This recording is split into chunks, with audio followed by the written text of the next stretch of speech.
حکیم الامت حضرت مولانا اشرف علی تھانوی رحمۃ اللہ علیہ کا واقعہ آپ حضرت 20 دفعہ سن چکے ہیں کہ حضرت کے ایک مرید نے ان کو کچھ رقم ہدیے میں بھیجی، بلکہ خود غالباً پیش کی۔ حضرت کا مزاج بڑا حساس تھا۔ حضرت نے محسوس کیا کہ یہ ہدیہ تو بہت بڑا دے رہے ہیں، 1 لاکھ روپے پیش کیے۔ اس زمانے میں 1 لاکھ روپے بہت بڑی رقم، آج بھی 1 لاکھ روپے بڑی رقم ہے، اور پھر چلے جائے کہ 100 سال قبل تقریباً۔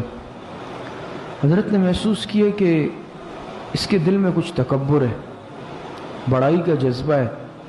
حضرت نے قبول نہیں فرمائے۔ اس نے بہت کہا، حضرت نے قبول نہیں فرمائے، رد کر دیے۔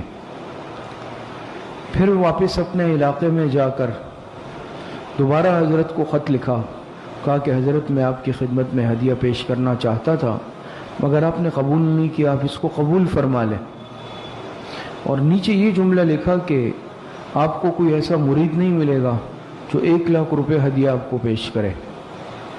حضرت نے وہ تحریر پڑھی، اس کے نیچے صرف چھوٹا سا جملہ لکھا، کہا کہ آپ کو بھی ایسا پیر نہیں ملے گا جو تمہارے 1 لاکھ روپے کو ٹھوکر مار دے۔